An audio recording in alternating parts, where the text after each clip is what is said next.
Fil anbiya'i wal mursalin Sayyidina wa maulana Muhammadin wa ala alihi wa sahbihi ajma'in. Ashhadu an la ilaha illallah wahdahu la syarikalah wa ashhadu anna Muhammadan abduhu wa rasuluh sallallahu alaihi wasallam la nabiyya ba'dah amma ba'du. Kembali kita bersyukur kehadirat Allah Subhanahu wa taala. Subuh ini kita masih diberikan kesehatan oleh Allah dan juga kesempatan untuk bisa hadir di masjid melaksanakan ibadah salat subuh berjamaah. Salawat beriring salam kepada baginda Rasulullah Nabi Muhammad sallallahu alaihi wasallam. Allahumma sholli ala Sayyidina Muhammad wa ala ali Sayyidina Muhammad. Bapak Ibu pengurus Masjid Raya Andalas yang kita muliakan, Bapak Ibu jamaah salat subuh, kita semua hadirin dan hadirat insya Allah dimuliakan oleh Allah Subhanahu wa taala. Masih dalam momen bulan Rabiul Awal, Allah memberikan jaminan di dalam Al-Quranul Karim bahwasanya manusia terbaik yang bisa untuk jadi panutan, suri tauladan, untuk dicontoh oleh semua orang, semua manusia, ada pada diri Nabi Muhammad sallallahu alaihi wasallam. Mana ayatnya? Kita bisa lihat dalam Al-Quran surat Al-Ahzab ayat 21. A'udzubillahi minasyaitonir rajim. Bismillahirrahmanirrahim. Laqad kana lakum fi Rasulillahi uswatun hasanah liman kana yarjullaha wal yawmal akhir wa dzakarallaha katsira. Kata Allah, sungguh pada diri Nabi Muhammad sallallahu alaihi wasallam itu ada contoh yang baik yang bisa kamu tiru.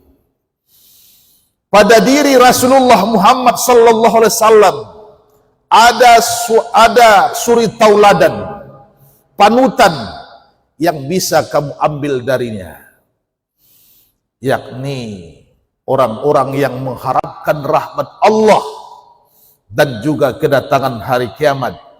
Mereka itu adalah orang-orang yang banyak mengingat Allah, orang-orang yang berzikir, orang-orang yang mengucapkan asma Allah Subhanahu wa taala. Bapak Ibu, jaminan ini langsung dari Yang Maha Kuasa Allah Subhanahu wa taala. Maka satu-satunya yang bisa untuk menjadi suri tauladan adalah Rasulullah Muhammad sallallahu alaihi wasallam. Pada tahun 1978, sudah lama itu, saya saja belum lahir, ada satu orang dari Amerika Serikat, bukan orang Islam. Orang ini tidak bersyahadat, dia bukan Muslim, namanya saja sudah menandakan dia bukan orang Islam. Siapa namanya? Michael Hertz. Apa yang dilakukan oleh orang ini, Michael Hertz? Michael Hertz ini, Bapak Ibu, membuat penelitian, meneliti tokoh-tokoh yang berpengaruh di muka bumi. Jumlahnya bukan sedikit, tapi dia buat 100 orang tokoh yang berpengaruh di atas dunia. Aneh bin ajaib, dari 100 orang tokoh berpengaruh yang dia teliti itu, urutan pertama, ranking nomor 1, dia tulis nama Nabi Muhammad sallallahu alaihi wasallam. Kenapa aneh? Karena dia bukan orang Islam. Kenapa aneh? Karena dia bukan Muslim. tapi justru dia letakkan pada urutan pertama nama Nabi Muhammad sallallahu alaihi wasallam. Ini yang menimbulkan kemarahan orang-orang yang tak Islam. Michael Hertz itu bukan kalangan Islam, dia bukan Muslim. Toh kenapa dari 100 tokoh yang berpengaruh di muka bumi itu, kenapa yang dia buat, yang dia tulis itu adalah nama Nabi Muhammad sallallahu alaihi wasallam? Tapi dia punya dasar, dia punya jawaban, dia punya argumen. Karena kata beliau, kalau tokoh yang lain tidak bisa sukses untuk seluruh aspek, tidak unggul pada seluruh aspek, tokoh yang lain, kata beliau, hanya jaya ketika tokohnya itu masih ada, masih hidup. Tapi begitu mati, meninggal dunia, apa yang dia rintis, apa yang dia rintis itu justru berakhir, tidak bertahan lama. Beda dengan Nabi Muhammad sallallahu alaihi wasallam. Begitu dilihat aspek apapun, Rasulullah Muhammad sallallahu alaihi wasallam unggul, baik spiritual, agama, Rasulullah nomor 1. Ekonomi, sosial, politik, budaya, apapun aspeknya Rasulullah unggul dalam memimpin. Kemudian bertahan lama eksistensinya sampai hari ini. Padahal Rasulullah sallallahu alaihi wasallam, kalau kita lihat sejarahnya, berapa lama berdakwah menyampaikan agama ini, mengajak orang untuk beriman, tidak lebih dari 23 tahun. 13 tahun berdakwah di Makkah, 10 tahun berdakwah di Madinah, genap 23 tahun. Tapi hasilnya Bapak Ibu sampai hari ini tetap jaya dan berkembang. Hari ini orang di Amerika bahkan terus untuk memilih agama Islam, masuk Islam, padahal nabinya Muhammad sallallahu alaihi wasallam telah wafat, meninggal dunia lebih dari 14 abad yang lalu. Masya Allah, tabarakallah. Oleh karena itu, apa yang membuat Rasulullah ini unggul?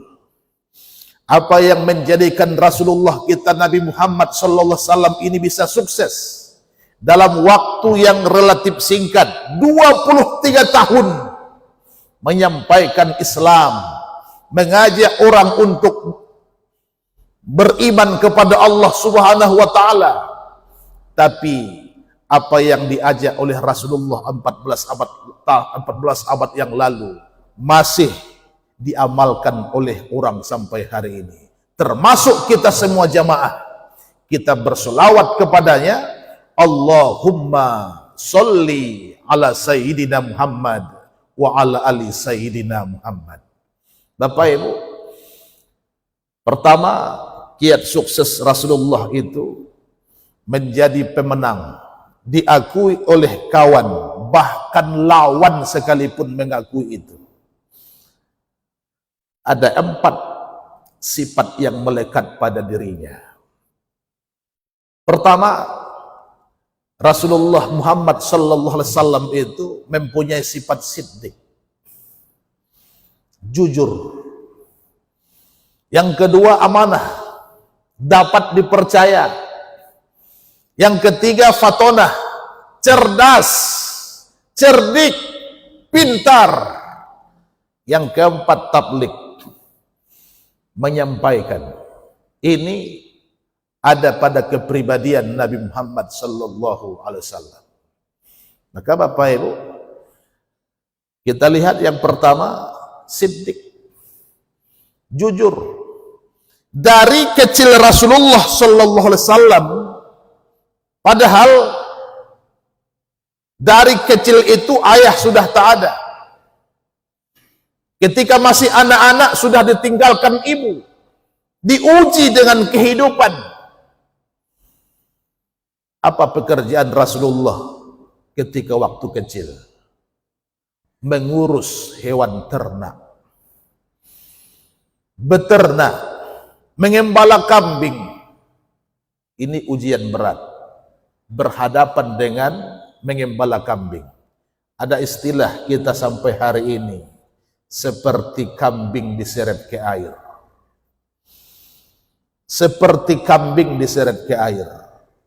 Bapak Ibu, kan tidak ada istilah dengan hewan lain. Seperti harimau diseret ke air, tidak. Seperti sapi diseret ke air, tidak. Tapi kambing keras kepala. Inilah yang dihadapkan dari kecil Rasulullah sudah berhadapan dengan hewan yang paling keras kepala. Sebelum berhadapan dengan manusia, dengan kaum Quraisy, dengan orang kafir, diberikan dulu tes, dilatih dulu. Masya Allah, tabarakallah. Ketika beranjak remaja, Bapak Ibu, Rasulullah bekerja sebagai berdagang. Barang siapa yang dia jual belikan, yang dia jual adalah Ibunda Siti Khadijah radhiyallahu anha. Jadi Bapak Ibu, tentu di samping dia jujur, kemudian dia dapat dipercaya amanah, bahkan dia pintar, cerdas. Tidak mungkin dia kalau tak pintar bisa jualan. Bagaimana nanti untuk bisa beruntung? Masya Allah, tabarakallah. Hebatnya, begitu Rasulullah yang mengelola barang yang untuk dijual milik Ibunda Khadijah radhiyallahu anha, justru jualan itu tambah laris. Kenapa? Rasulullah ada sifat siddiq dan amanahnya. Tidak seperti orang hari ini ketika jualan. Rasulullah membedakan barang. Kalau yang ini harganya agak mahal, yang ini sedang, yang ini murah. Kenapa harga barang yang ini nomor satunya itu bisa mahal? Kualitasnya bagus, barangnya super. Kalau ini barangnya biasa, sedang. Kalau ini sudah mulai busuk, harganya rendah. Bapak Ibu, mencari pedagang yang seperti ini sulit di zaman kita hari ini. Contoh, jual buah sajalah. Apa itu? Duku kalau musim. Duku bukan dari Kota Padang, dari Palembang Bapak Ibu. Namanya duku Palembang, tapi dijual di tempat kita. Bapak Ibu, perhatikanlah. Di mana itu? Di pinggir jalan. Ketika sedang musim, nanti akan banyak itu. Ini sudah terulang terus tiap tahun ketika musim duku. Dan boneh-boneh, dan kadang-kadang, dan kuniang-kuniang, itu di muko tuh, pakai kaco. Sehingga tertarik kita begitu kita lewat, pakai kendaraan, tertarik kita, suka kita. Cobalah Bapak Ibu, kadang kita kan tidak turun dari mobil, turunkan saja kaca sebelah, Ibu, Pak, bara duku sekilo, 15.000. 15.000 Pak, sekilo Pak. Jadi kita tidak turun dari kendaraan, mobil atau motor, dia yang mengambil. Pak Ibu, dari mana dia ambil? Dari belakang. Betul enggak? Betul kata Ibu. Dari belakang, pakai piring, pakai tempat kita makan itu, pinggan. Inyo sodokkan bantu iko. Pak Ibu, dibayar 15.000. Sampelnya tadi besar, Contohnya tadi boneh kuning, sampai di rumah dibuka plastiknya, disobek. Apa yang terjadi? Pertama, alah ketek hijau puluh. Ini dia. Pak Ibu, Rasulullah, inilah keunggulan Rasulullah. Maka diakui oleh kawan, bahkan lawan sekalipun. Diberikan nama dengan Al-Amin, jujur dan dapat dipercaya. Masa Allah, tabarakallah. Kalau ada orang menitip barang kepadanya, jangankan barang itu hilang, rusak saja tidak, dijaga. Inilah Bapak Ibu yang ada pada diri Rasulullah. Rasulullah menyampaikan yang benar itu adalah benar, yang salah itu adalah salah. Kalau ini bisa kita contoh, kita tiru, Bapak Ibu, maka kita akan beruntunglah dalam kehidupan dunia akhirat kita. Sebab orang yang menipu, orang yang curang, orang yang mengurangi takaran, orang yang tidak mengakurkan timbangan, Bapak Ibu, inilah sebenarnya penyebab, pemicu untuk mengundang murka Allah Subhanahu wa Ta'ala. Kalau tidak salah saya, Bapak Ibu, 3 malam yang lalu kita baru dapat gempa. Kalau tidak salah saya, itu malam Senin ada gempa tengah malam. Di mana pusatnya itu? Muko-muko Bengkulu. Apa Bapak Ibu salah satu menyebabkan gempa itu akan datang? Karena tidak stabil timbangan, karena curang dalam takaran. Ini dia. Bapak Ibu, mari kita ambil iktibar untuk itu. Kita lihat Bapak Ibu, selain sifat yang 4 ini, siddiq, amanah, patonah, kemudian tabligh, masih ada Bapak Ibu yang dimiliki oleh Nabi Muhammad sallallahu alaihi wasallam. Kita lihat Bapak Ibu, Allah sampaikan dalam surat Al-Imran ayat 159. Surat Al-Imran ayat 159.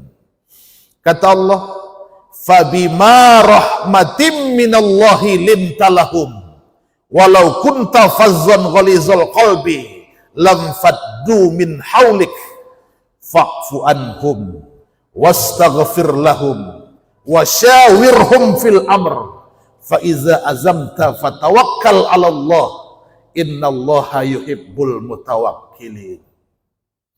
Satu ayat. Kenapa ayat ini turun? Surat Al-Imran 159. Ada sebabnya. Ada sebabnya. Tidak langsung turun saja. Ada asbabun nuzulnya. Apa itu?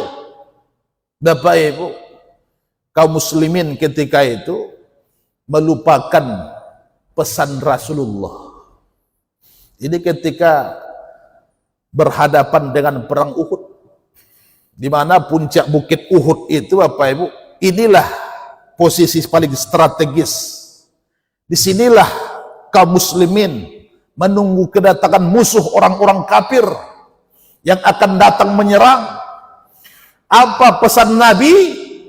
Apa pesan Rasul? Kaum muslimin, apapun kondisinya nanti, menang atau kalah, posisi puncak bukit Uhud ini jangan tinggalkan. Menang atau kalah, jangan meninggalkan tempat ini. Bapak Ibu, begitu musuh datang dengan bagusnya posisi dari puncak bukit itu memanah orang-orang kafir. Dan karena strategisnya itu bagus, tempatnya itu bagus, membuat orang kafir itu tumbang, mati karena terkena panah. Apa yang terjadi? Itu barisan yang paling depan, musuh yang garda depan itu. Tahu-tahu rombongan yang di belakang itu melihat teman mereka, kelompok mereka itu berjatuhan, mereka mundur ke belakang. Lupa kaum muslimin ketika itu dengan pesan Rasul. Ada hubbud dunyanya, cinta kepada dunia, melihat bekal, melihat barang yang ada pada orang-orang kafir yang mati itu, mereka tergiur turun ke bawah untuk mengambilnya.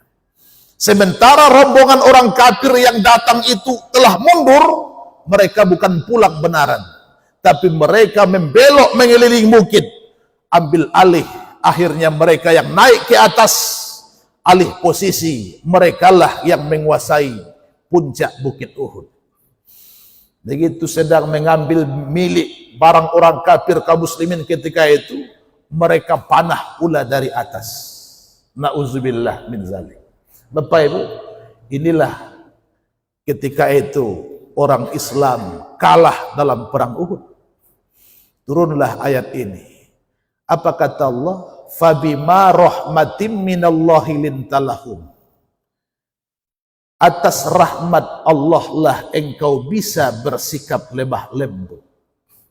Jadi walaupun sudah salah sikap kaum muslimin kepada Nabi, sikap orang Islam ketika itu sudah salah kepada Rasulullah, Allah tetap memerintahkan bersifat lemah lembutlah kepada mereka.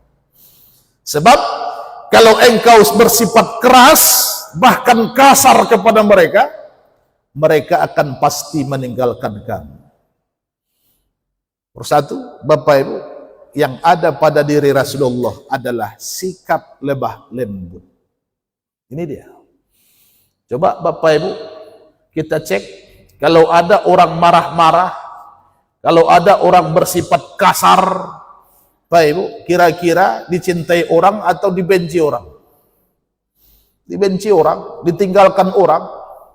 Sebab Bapak Ibu, kalau dimarahi orang, sampai mati dia akan ingat. Tapi kalau Bapak Ibu ditempeleng orang, sakitnya cuma sebentar. Ini dia. Kalau pedang lukai tubuh, masih ada harapan sembuh. Tapi kalau lidah lukai hati, kemana obat akan dicari? Orang akan ingat dengan ucapan Rasulullah, apa katanya? Khairukum li ahlihi wa ana khairukum li ahli. Orang yang terbaik di antaramu adalah orang yang paling baik kepada keluarganya. Wa ana khairukum li ahli, dan aku nabimu, aku Muhammad Rasulullah adalah orang yang terbaik di antara kamu terhadap keluargaku. Maka Bapak Ibu, inilah sifat lemah lembut. Berapa istri Rasulullah? Bapak Ibu, ada yang mengatakan 9, ada yang mengatakan 11. Tapi Bapak Ibu, Rasulullah, ada enggak dari istri Rasulullah itu yang menyesal karena nikah dengannya? Tidak, karena kelembutan Rasulullah.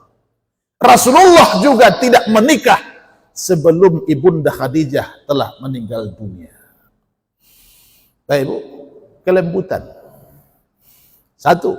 Yang kedua, fa'fu anhum. Ada pada Rasulullah mudah memaafkan orang.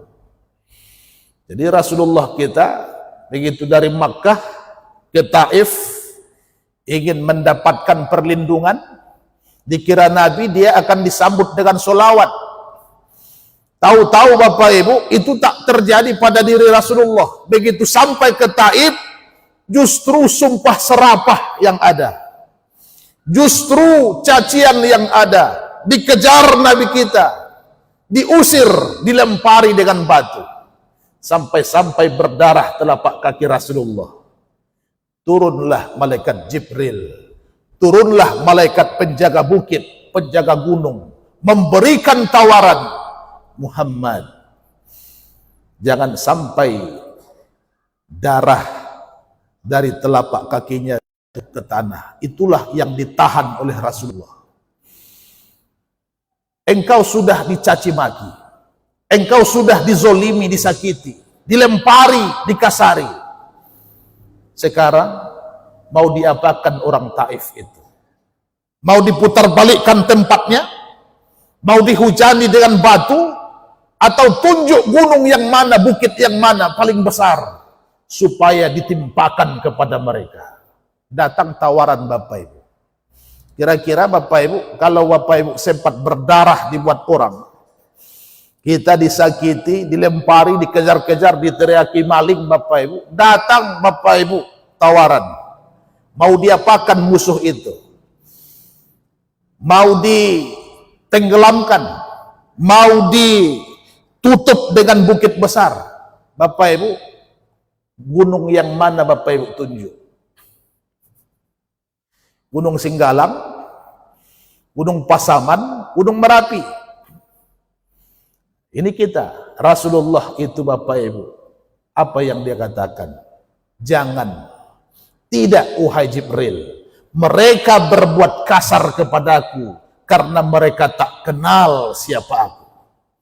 Jadi apa yang akan engkau inginkan ya Rasulullah? Apa yang engkau inginkan untuk mereka? Satu saja, mudah-mudahan mereka kelak beriman kepada Allah Subhanahu wa Ta'ala. Kalau mereka tak beriman bagaimana? Kalau mereka tetap engkar bagaimana? Mudah-mudahan nanti yang keluar dari tulang sulbi mereka, anak cucu keturunan mereka, nanti suatu saat akan beriman kepada Allah.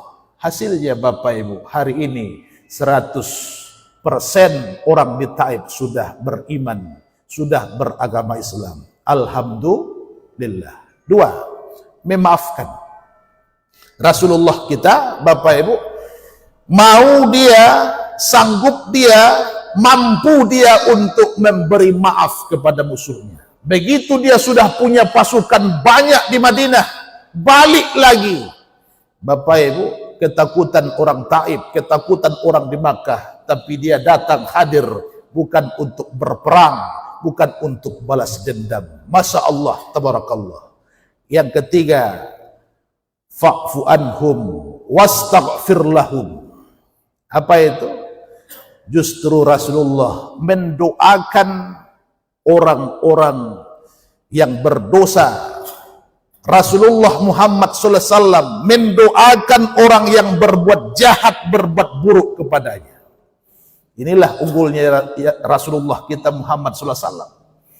Maka Rasulullah itu Bapak Ibu sudahlah musuh, tapi Rasulullah doakan. Akhirnya lawan paling berat bisa menjadi kawan paling dekat. Kenapa? Karena ada power, kekuatan doa kepada Allah Subhanahu wa Ta'ala. 4, Bapak Ibu, Rasulullah kita bisa bermusyawarah, wasawirhum fil amr. Ada dialog. Dia tidak egois, tapi dia mendengarkan kata hati umat, kata hati sahabat. Dia itu Bapak Ibu tidak egois, bukan harus menurut pendapat sendiri. Inilah kalau Bapak Ibu ada orang bersifat otoriter, maka Bapak Ibu menimbulkan kegaduhan.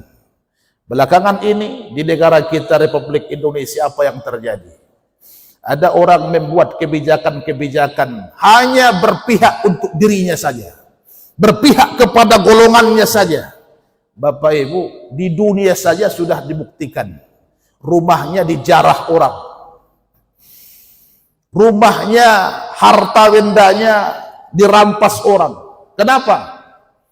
Karena kebijakan itu kadang-kadang Bapak Ibu menyakiti orang.